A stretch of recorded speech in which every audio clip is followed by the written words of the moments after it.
ሰላም ጤና ይስጥልኝ የቻናሌ ተከታታዮቼ ቤተሰቦቼ በያላችሁበት ሰላማችሁ ይብዛልኝ። እንኳን አደረሳችሁ ለጌታችን ለመድኃኒታችን ለኢየሱስ ክርስቶስ ለትንሣኤ በዓል እንኳን አደረሳችሁ ለማለት እወዳለሁኝ።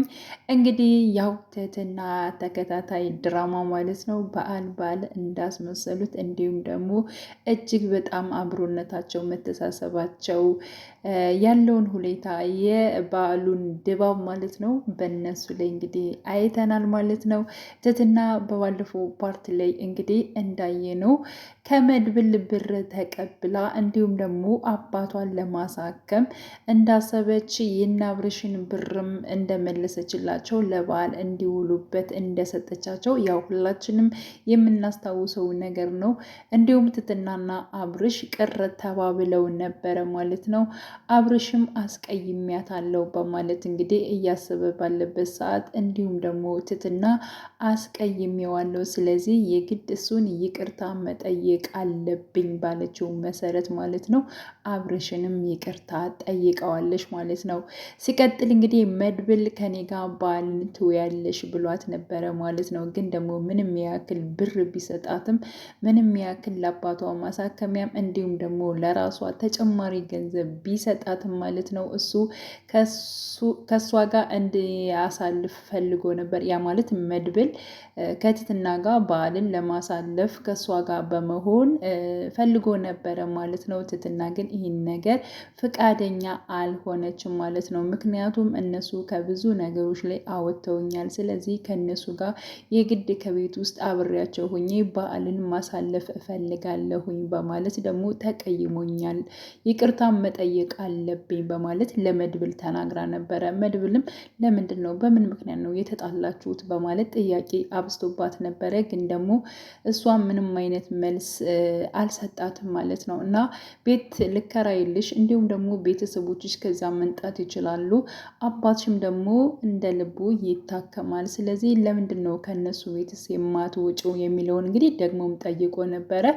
ግን ደግሞ እኔ እንደዚያ አላደርግም ብላለች ትህትና። በፍጹም እኔ ቤት ተከራዮቼ እንዲሁም ደግሞ ከአባቴ ጋር ወይንም ደግሞ ቤተሰቦቼ መጥተው ከነሱ ጋር እንደሆን አልፈልግም። ምክንያቱም አባቴም ለመታከም እንኳን ይብን እዚህ ድረስ ቢመጣ የራሴ የሆነች አክስት አለችኝ፣ ከዛ መሆን ይችላል በማለት ስትናገር ነበር። እንዴ አክስት እያለች ነው እንዴ ከነሱ ጋር የሆንሽው? ለምንድንስ ነው ከነሱ ጋር የሆንሽው? በማለት እንግዲህ አዎ አለችኝ በማለት እንግዲህ ትህትና ማለት ነው ያን ጊዜ ለችግሬ አልደረሰችልኝም እንጂ አዎ አለችኝ፣ ግን ደግሞ ለአባቴ ደግሞ ግዴታዋ ይሆናል። ግን ደግሞ አባቴ እዚህ ድረስ አይመጣም፣ በእርግጠኝነት ከዚያው ነው መታከም የፈለገ በማለት ያለውን ነገሮችን ለመድብል ለማስረዳት ሞክራለች ማለት ነው። ስለዚህ ባልን ምናልባት በሰጣት ብር ማለት ነው ሼም ይዟት ምናምን ካንተ ጋር እውላለሁ እንድትለው ነበር መድብል የፈለገው ማለት ነው። ግን ደግሞ ትህትና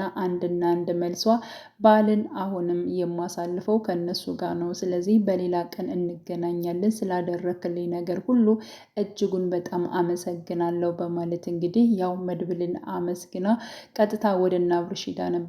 በነገራችን ላይ ማለት ነው እንግዲህ አብርሽ የተናገረው ነገር አለ ደግሞ ደጋግሞ እሱ ገንዘብ እንደዚህ የሚሰጥሽ በእርግጠኝነት ያንቺን ገላ ፈልጎ ሊሆን ይችላል ባላት ቃል ነበረ እንግዲህ ትህትና ያው አብርሽን በጥፊ ያጮለችው ማለት ነው። እና እሷ እንዴት እንደዚህ ታስባለ? እንዴት እንደዚህ ትለኛለ? በማለት እንግዲህ እሱ ስለሚወዳ ስለሚያፈቅራት ያ ማለት እንግዲህ መድብል በጣም ሀብታም ነው፣ ብር ያለው እና እሱ በብዙ ነገሮች ስለሚደግፍሽ ያው በእርግጠኝነት ትሄጃለሽ የሚል ሀሳብ ብዙት ነው ማለት ነው። ምክንያቱም ስለሚወዳ ስለሚያፈቅራት ነው። በእርግጥ እሷም ትወደዋለች ታፈቅረዋለች፣ በግልጽ እንደዚህ ባትነግረውም ማለት ነው። እና ስለምትወደው ስለምታፈቅረውም እንዴት እንደዚህ ያስበኛል የሚለው ነገር ነው እኔስ ገሌን ለብር ብዬ እንዴት እንደዚህ አደርጋለሁኝ? እሱ ብር ስለሰጠኝ እኔ ግድ እሱ ጋር መሆን አለብኝ ብዬ አላምንም የሚለውን ነገር ስለያዘች በዚያ ምክንያት ነበረ አብርሽና እሷ የተጣሉት። ግን ደግሞ አብርሽን መታ ይቅርታ ጠይቀዋለች። አብርሽም እኔም ጥፋተኛ ነኝ፣ እንደዛ መናገር አልነበረብኝም፣ በጣም ይቅርታ በማለት እንግዲህ ያው ይቅርታ አወርደዋል ማለት ነው። እንዲሁም ደግሞ አመት በዓልን ሁላቸውም እጅግ ደስ በሚል ሁኔታ አሸብርቀው እጅግ በጣም አሪፍ በሚሆን ሁኔታ ማለት ነው አሳልፈዋል። ሁላቸውም ደስተኛ ነበሩ። ሲቀጥል ደግሞ በዛሬው ዕለት ምንም አይነት ነገር መነጋገር መጨቃጨቅ የለባችሁም እያለች እንግዲህ የግሌ ማለት ነው። በነገራችን ላይ የግሌ እጅግ በጣም ሞቅ ሞቅ ነው ያደረገችው። ደግሞ በጣም ነው የምታምረው ማለት ነው። እና ቡናዋንም አፍልታ በቃ መዘጋጀት ያለበትን ነገሮች አላዘጋጅም ስትል የነበረችውን ነገር ደግሞ እያዘጋጀች ማለት ነው። አብርሽንም እንደዚሁ አስደምመዋለች ማለት ነው። እና የቤቱ አንደኛዋ እሷም አካል እንደሆነች እንደ ሰራተኛም እንደማያት ያለውን ነገር ማለት ነው። አብርሽም እንግዲህ ከዚህ በፊት ደግሞ ደጋግሞ ሲናገር ነበረ። ይችን የእኛን ቤት ወይንም ደግሞ እኛ ያለንበትን የማየው ትንሿ የኢትዮጵያን ነው የማይባት በማለት እንግዲህ ለዳጣ ራሱ ሲናገር ነበረ ማለት ነው። ምክንያቱም ሁላቸውም ጎዳና ላይ ነበሩ። እንደዚሁም አብርሽም ከዳጣ ጋር በፊት ማለት ነው ጎዳና ላይ ነበር የሚኖረው። ግን ደግሞ ሌላ ጓደኛው ነው እዚህ ቤት ኑርበት በማለት እንግዲህ ቤቱን የሰጠው ማለት ነው። ስለዚህ ጓደኞችን እነተንከስን ያው መሳይን ማለት ነው እንዲሁም ደግሞ ገልሙን ያው የግሌን በመሰብሰብ ሁላቸውንም ተሰባስበው እንግዲህ ከውጭ የተገናኙ ጓደኛሞቾች ተሰብስበው ማለት ነው ሁላቸውም ባላቸው ነገር በመደሰት የሚኖሩ ናቸው ማለት ነው። እና እጅግ በጣም ብዙ ነገሮች አሉ። የጓደኝነትም ጥግ የመተሳሰብ በቃ ልክ እንደ ቤተሰብ ሁላቸውም ከቤተሰባቸው ይብን በዓልን ምናምን ከቤተሰብ ጋር ሳይሆን አብረው ነው ሁላቸውም ያሳለፉት ማለት ነው። እና እንግዲህ ተንከሲስ እንግዲህ ከሁላቸው ትንሹ የሆነው ማለት ነው። እሱ ጓደኛውን ፍቅረኛውን ይዞ ቤት ድረስ በመምጣት ባልን ከእነሱ ጋር እንድትውል አድርጓል ማለት ነው። ሲቀጥል ደግሞ የትም አልሄድም ከአንተ ጋር ነው የምኖረው በማለት እየተናገረች ነበር። እሱም ደግሞ በጣም ጥሩ ነው፣ እንዲሁም ደግሞ መሳይ በጣም እያናደደኝ ነበር፣ ለሱም ማቃጠያ ይሆናል በማለት እንግዲህ ተንከሲስም ሲናገር ነበር። ስለዚህ የሚወዳትን የሚያፈቅራትን ልጅ እንደዚሁ ከነ አብርሽ ቤት ማለት ነው ያው ለባል እዟት መጥተዋል። እነሱም ስለመጣች በጣም ደስተኛ ናቸው። በተለይ አብርሽ ማለት ነው ይህ እያሰብኩሽ ነበር የመጣሽው እንኳን ደህና መጣችሁ በማለት እንግዲህ በደስታ በፍቅር ተቀብሏቸዋል። ሲቀጥል ደግሞ ገልሞም ማለት ነው የሚወዳት የሚያፈቅራት ልጅ እንግዲህ ፏ ብትን ብላለች። ያው የግሌን ነው የሚወዳት የሚያፈቅራት። በነገራችን ላይ ግን ደግሞ ይህን ነገር በአብርሽና እንዲሁም ደግሞ በገልሙ መካከል ነው የሚያውቁት። ሌላ ምንም የሚያቀልም የምትወደውን ሰው ጻፍ በሚባለው እንግዲህ ሲጽፍ የግሌን እንደሚወዳት እንደሚያፈቅራት ነው። እና ከዚህ በፊት እንግዲህ ያው ለአብርሽ የገባለት ቃል አለ ማለት ነው። አንተ አግብተህ በአንተ ሰርግ ቀን እኔ ደግሞ መጠጥ አቆማለሁኝ፣ ብቻ ግን አንተ አግባ በማለት እንግዲህ አብርሽን እንዳለው ማለት ነው። በእርግጠኝነት ይህን ነገር አልረሳውም፣ እኔም ደግሞ ይሳካልኛል አገባለሁ በማለት እንግዲህ አብርሽም እንደተናገረው ሁላችንም የምናውቀው ጉዳይ ነው ማለት ነው። ስለዚህ አብርሽ ደግሞ የሚያገባት በእርግጠኝነት ትህትናን ነው። ምክንያቱም እሱም በጣም ይዋደዳሉ። ግን ደግሞ ከመድብል ጋር እንዴት አድርጌ ነው የምፈነቅላት የሚለው ነገር እንግዲህ አብርሽም እያሳሰበው ይገኛል ማለት ነው። የግሌ አሁን ላይ ወደ ገልሙ እያዞረች ነው ማለት ነው። ምክንያቱም እንግዲህ አብርሽን ብትወደው ብታፈቅረውም አብርሽ ግን ዘወር ብሎ ሊያያት አልቻለም ማለት ነው። እኔ እንደ እህቴ ነው የማይሽ ያለ ደግሞ ደጋግሞ ሲናገር ነበረ። ግን ደግሞ ማለት ነው እሷ አሁን ላይ እንግዲህ የማይወደኝን የማያፈቅረኝን ሰው ይሄን ያክል መከተል ይሄን ያክል መታገል ለኔ ዋጋ የለውም። የሚመጣው ሰው ሁሉ አብርሽዬ አብርሽዬን የሚለው በትክክል ስሙ እንኳን አይጠሩትም። ለምን እንደሆነ አላቅም።